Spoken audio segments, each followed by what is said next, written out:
হিসেব মতন আজ হচ্ছে দুর্গা পুজোর চতুর্থতম দিন, যাকে আমরা বলি চতুর্থী। তো আজকে যাওয়ার কথা ছিল জিমে, গেছিলাম তো বটেই, কিন্তু করিনি আমি জিম। অ্যান্ড গড়িয়ার আশেপাশে দুর্গা ঠাকুর আমি দেখে নিলাম, সুন্দর সুন্দর মণ্ডপ। এই হলো যাকে বলে পঞ্চদুর্গা। এখানে মা দুর্গার 5টি রূপ দর্শন দেওয়া হয়। আগে দেখতে পারবেন মণ্ডপটি খুবই সুন্দর। আর প্রত্যেকবার এরা ভীষণ সিম্পল সাদামাটা একটা মণ্ডপ বানায়। দেখুন,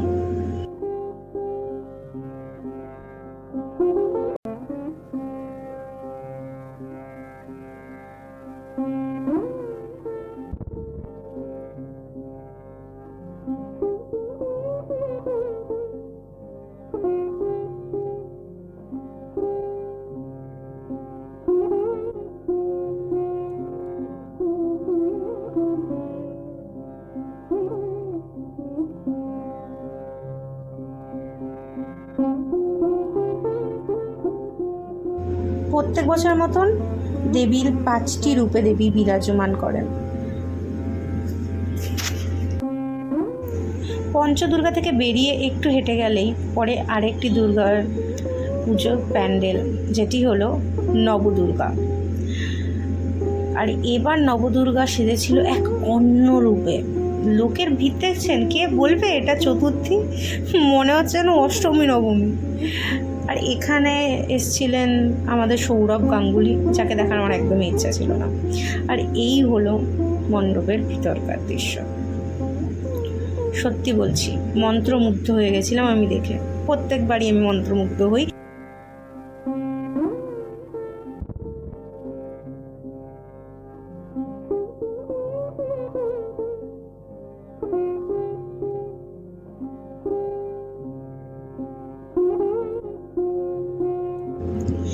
ক্ষমা করবেন, লোকের এত ভিড় ছিল যে পরিষ্কার করে মায়ের 9টি রূপকে আমি দেখাতে পারিনি।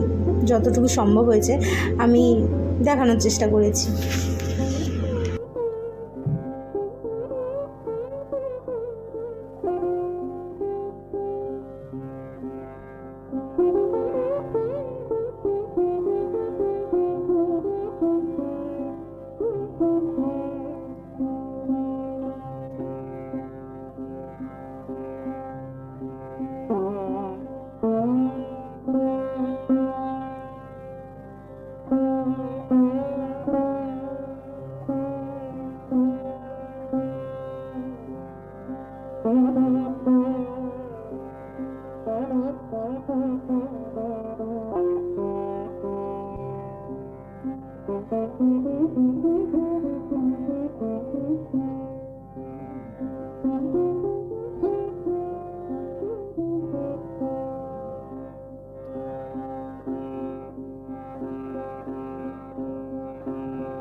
তো গড়িয়ার বিখ্যাত 2টি মণ্ডপ দেখার পরে বাঘাযতীনে এসে নিজের পাড়ার মণ্ডপ কি কখনো বলা যায়?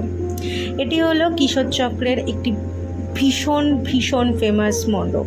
আর এবার কিশোর চক্র করেছিল টিনের, যে আপনারা ওই তেলের ডিব্বা দেখেছেন না, ক্যানগুলো হয়, সেই ক্যান দিয়ে এই মণ্ডপটি তৈরি হয়েছে।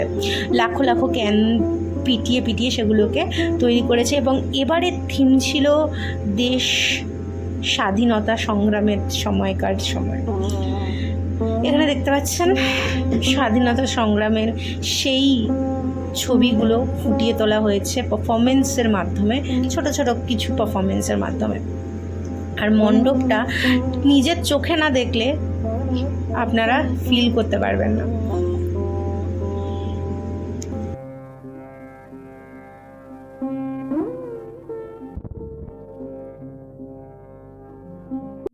তো কিশোর চক্রের মণ্ডপ পেরিয়ে আমি পৌঁছে গেলাম ঠিক আমার বাড়ির কাছাকাছি হচ্ছে দেবালয়ে অবস্থিত তরুণ সংঘের এই দুর্গা প্যান্ডেলটি। এই প্যান্ডেলটি পড়লো 75 বছরে। হ্যাঁ, 75 বছরের উৎসব, 75 বছর ধরে এদের মণ্ডপ তৈরি হচ্ছে। আর এবারের থিম ছিল নারী।